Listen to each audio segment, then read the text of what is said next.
Physics for Future Presidents: The Science Behind the Headlines.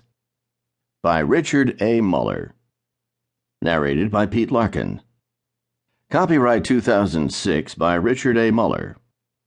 This unabridged audiobook is published by arrangement with Richard A. Muller, care of DeFiore and Company, and was produced in the year 2011 by Tantor Media Incorporated, which holds the copyright thereto.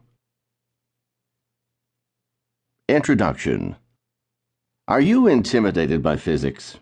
Are you mystified by global warming, spy satellites, ICBMs, ABMs, fission, and fusion? Do you think all nukes, those in bombs and those in power plants, are basically the same? Are you perplexed by claims that we are running out of fossil fuels, when there are counterclaims that we are not? Are you confused by the ongoing debate over global warming, when some prestigious scientists say that the debate is over? Are you baffled, bewildered, and befuddled by physics and high technology? If so, then you are not ready to be a world leader. World leaders must understand these issues. The moment when you are being told that a terrorist left a dirty bomb hidden in Midtown Manhattan is not a good time to have to telephone your local science advisor to find out how bad the situation really is. Nor is it a good time simply to assume the worst, to decide that all government resources must now be pulled off other projects to address this new emergency. You have to know enough to act wisely, quickly, proportionately. Maybe you did study physics, enjoyed it, maybe even majored in it, and yet, even now, after you got your degree, you still don't know the important difference between a uranium bomb and a plutonium bomb, or between ozone depletion and greenhouse warming. And when your friends ask you about spy satellites, you tell them what you read in the newspapers, because such details were never covered in your courses. Many, if not most, important decisions today have a high-tech component. How can you lead your country into a clean energy future if you don't understand solar power, or how coal could be converted into gasoline? How can you decide important issues about research funding, arms control treaties, threats from North Korea or Iran, spying, and surveillance, if you understand only the political issues and not the technical ones? Even if you don't plan to be a world leader, how can you vote intelligently without understanding these issues?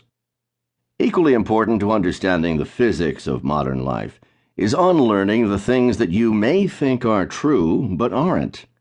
Mark Twain is often quoted as saying, "The trouble with most folks isn't their ignorance, it's knowing so many things that ain't so." Ironically, this quote isn't even from Twain, as if to illustrate the aphorism itself. The quote is correctly attributed to Josh Billings, a 19th century humorist. Don't know the physics you need to know? Fortunately, you have found the solution, or at least the beginning of the solution. This book covers advanced physics, the stuff that world leaders need to know. I skip the math because you don't have time, or possibly the inclination, to master it. I move right to the important issues. When you understand the underlying principles, the physics, you need never again be intimidated by high tech. And if you ever need a detailed computation, you can always simply hire a physicist. If you hate physics, it isn't your fault. You probably had a bad teacher. Some physicists intimidate outsiders by obscuring their knowledge in a fog of math. Among themselves, they are careful to distinguish physics from math. Graduate students are admonished, think physics, not math. But whenever it is a little tricky to explain something, the physics teacher has an easy way out. Here, let me show you an equation that you can't possibly understand, and then you won't blame my poor teaching. I offer only one caution. This book is not long enough to be a comprehensive review of anything. That means I leave out a lot about terrorism and counterterrorism, about energy and satellites and global warming. I don't apologize for that. Future presidents have additional things they need to know besides physics. Many people would like their president to be an expert in technology. I am more realistic. I try to cover in this book only the most essential facts and ideas, the key concepts that will help a president